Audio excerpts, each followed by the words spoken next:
नियमावली में संशोधन किया है और किसी भी उम्मीदवार को जो शिक्षक के रूप में बिहार लोक सेवा आयोग से चयनित होना चाहता है, उस उम्मीदवार के बिहार राज्य का अस्थायी निवासी होने की शर्त को हटाया गया है। ये शर्त नहीं रहेगी कि बिहार राज्य के अस्थायी निवासी ही बिहार लोक सेवा आयोग की परीक्षा में शामिल हो सकते हैं। ये शर्त हटाई गई है। तो ये शर्त क्यों हटाई गई है? इस शर्त को नहीं रखा जा सकता है, रखना व्यवहारिक नहीं है, विधि सम्मत भी नहीं है, कानूनन संभव नहीं है ये शर्त रखना। ये बात समझाने के लिए, बताने के लिए मैंने आप सबको यहां बुलाया है। और इसमें सबसे पहले ये समझने की बात है कि भारत का जो संविधान है उसका अनुच्छेद 16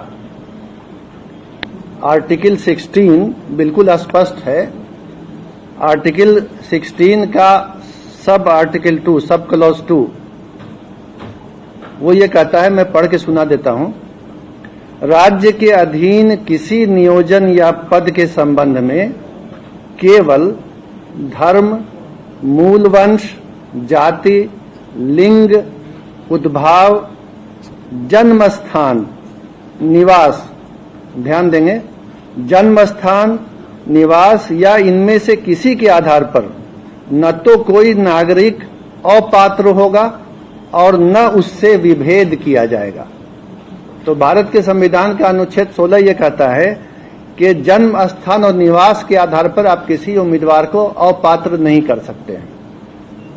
ये नहीं कह सकते हैं कि किसी राज्य से बाहर अगर किसी का जन्म स्थान या निवास है तो वो इस चयन प्रक्रिया में पात्र होने के लिए अपात्र है, अयोग्य है। ये नहीं किया जा सकता है। अगर ऐसी कोई प्रक्रिया चलेगी तो वो गैर कानूनी भी होगी और असंवैधानिक भी होगी। इसलिए ये संविधान के अंतर्गत कानूनी बाध्यता है कि निवास के आधार पर किसी को अयोग्य न किया जाए। पूरे देश के लोग इस परीक्षा में शामिल होने के लिए पात्र हों। चयन तो मेरिट के आधार पर होना है। अब ये हम देखेंगे कि इसके पहले क्या होता रहा है। बिहार लोक सेवा आयोग के स्तर पर पहले भी 3 बार परीक्षाएं ली गई हैं शिक्षक की नियुक्ति के लिए। वर्ष 1994 में, फिर वर्ष 1999 में और वर्ष 2000 में बिहार लोक सेवा आयोग ने इसी पद के लिए, शिक्षक के लिए परीक्षा ली थी। और तब भी यही नियम था उस परीक्षाओं में भी कि देश के किसी भी भाग का नागरिक परीक्षा में भाग ले सकता है और चयनित हो सकता है। और इसके आलोक में ही पहले चयन हुआ है। ये जो नियमावली थी जिसके आधार पर 1994, 1999 और सन 2000 में परीक्षाएं हुई, ये नियमावली उसके पूर्व 1991 में ही बनी थी। उसमें स्थानीय निवासी का प्रावधान नहीं था। और इस कारण से इस बार भी जो बिहार लोक सेवा आयोग से परीक्षा होगी उसमें बिहार का निवासी होने का प्रावधान नहीं रखा जा सकता है। इसके बाद जो वर्ष 2012 की नियमावली बनी थी उसमें भी जब चयन हुआ, हालांकि उसमें स्थानीय निवासी होने का प्रावधान नहीं था, लेकिन उसके बाद भी चयन हुआ तो 1,68,000 रिक्ति के विरुद्ध जो नियुक्ति हुई तो राज्य के बाहर के मात्र 3,413 अभ्यर्थी चयनित हुए। यानी 1,68,000 में सिर्फ 3,000 से कुछ अधिक राज्य से बाहर के थे और बाकी सभी जो थे वो राज्य के अंदर के थे। तो इससे ये पता चला कि अगर ये नियम रखा भी जाता है कि राज्य से बाहर के अभ्यर्थी पात्र होंगे तो उनकी किसी भी संख्या में, अधिक संख्या में, या जिसको अंग्रेजी में सिग्निफिकेंट नंबर कहते हैं, किसी विशेष संख्या में चयनित होने की संभावना बहुत कम है। साइंस और मैथ के जो जानकार युवा हैं, चाहे शिक्षक है, वो कम, इसको आप भी मानते हैं? नहीं, ऐसा मैं नहीं मानता। बिहार के हर स्कूल में, हर इंटर कॉलेज में, हर कॉलेज में साइंस और मैथ की पढ़ाई है। बिहार के युवा साइंस और मैथ में राज्य में अग्रणी, देश में अग्रणी हैं। IIT की परीक्षा में, NIT की परीक्षा में, मेडिकल की परीक्षा में उच्च रैंक लाते हैं। बड़ी संख्या में बिहार के छात्र साइंस और मैथ स्कूल में पढ़ने के बाद, कॉलेज में पढ़ने के बाद इंजीनियर, डॉक्टर, सिविल सर्वेंट बनते हैं। ये धारणा बिल्कुल गलत है कि बिहार में मैथ और साइंस की पढ़ाई या जानकार अभ्यर्थियों की कमी है, ऐसा बिल्कुल नहीं है। उत्तराखंड में कोई पढ़ाई नहीं भर सकता है, उत्तराखंड में वहाँ से जो मैट्रिक किया इंटर किया है वही भर। मैंने आपको संविधान के अनुच्छेद 16 आर्टिकल 16 को पढ़ के सुना दिया, मैं दोबारा पढ़ के सुना देता हूँ। राज्य के अधीन किसी नियोजन या पद के संबंध में केवल धर्म, मूलवंश आदि, आगे लिखते हैं, निवास या जन्म स्थान या इनमें से किसी के आधार पर न तो कोई नागरिक अपात्र होगा और न उससे विभेद किया जाएगा। यही आपके इस प्रश्न का उत्तर है। आप भी संविधान का आर्टिकल 16 पढ़ लें। सबको बाकी मौका मिलेगा। एक सवाल है सर, इसके पहले ऐसा क्या जरूरत पड़ा था कि बिहारी सिर्फ अप्लाई करेंगे, आखिर इसको संशोधन करने की नौबत क्यों?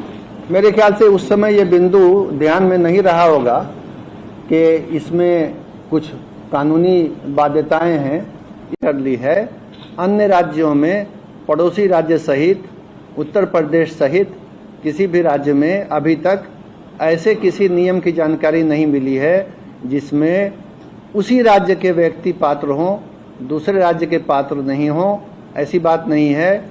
इस नियम के अंतर्गत बिहार के भी जो निवासी हैं वो उन राज्यों में पात्र हैं, अन्य राज्यों के निवासी भी उन राज्यों में पात्र हैं। अन्य राज्यों में भी यही स्थिति है कि स्थानीय राज्य का निवासी होने की शर्त नहीं है। इसके अलावा ये बात भी विचारणीय है कि 50% रिक्तियां आरक्षित रहती हैं। आरक्षण का नियम स्पष्ट है, जो आरक्षण का अधिनियम बिहार में है, सभी सेवाओं में लागू है कि आरक्षण का लाभ, आरक्षण के आधार पर चयनित होने का लाभ केवल और केवल राज्य के अंदर के निवासी को ही मिलता है। ये आरक्षण का नियम है, ये शिक्षक नियमावली में नहीं है, ध्यान देंगे। तो ऐसे भी चूंकि आरक्षण में ये नियम है और इस बार भी लागू होगा कि बिहार राज्य के अंदर के जो लोग हैं उन्हीं को आरक्षण का लाभ मिलेगा, तो 50% रिक्तियों पर तो आरक्षण के कारण बिहार के ही लोग चयनित होंगे। और बाकी पर जैसा मैंने बताया, पिछली बार का भी अनुभव है कि बहुत ही नाम मात्र को ही बाहर के लोग चयनित होते हैं। स्थानीय निवासियों को कोई उससे विशेष घाटा या नुकसान नहीं होता है। और अंत में ये बात समझने की है कि जिस तरह हम लोगों ने ओपन किया है कि देश का कोई भी नागरिक यहाँ अप्लाई कर सकता है, यही दूसरे राज्यों में भी है। तो अगर विभिन्न राज्य इस तरह के नियम बनाने लगेंगे, हालांकि वो विधि सम्मत नहीं होगा, लेकिन अगर बनाने लगेंगे कि उसी राज्य के लोग अप्लाई करें, तो जाहिर है बिहार के भी जो युवक हैं, युवतियां हैं, जो अभ्यर्थी हैं, जो दूसरे राज्यों में नौकरी के लिए अप्लाई कर रहे हैं, चयनित हो रहे हैं, काम कर रहे हैं, उनके भी अवसर समाप्त हो जाएंगे। तो इसमें तो बिहार का भी घाटा है। अगर देखा देखी सभी राज्यों ने ये करना शुरू किया तो अवसर कम हो जाएंगे बिहार के अभ्यर्थियों के लिए भी।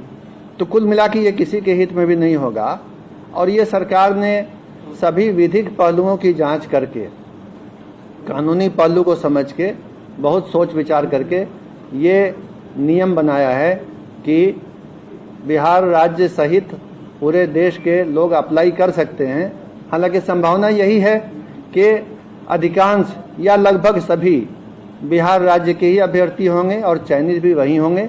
अगर बाहर के होते हैं तो संभावना है कि बहुत कम संख्या में नाम मात्र को ही चयनित होंगे और उससे बिहार के वासियों के हित पर कोई भी कमी नहीं आएगी, कोई क्षति नहीं होगी।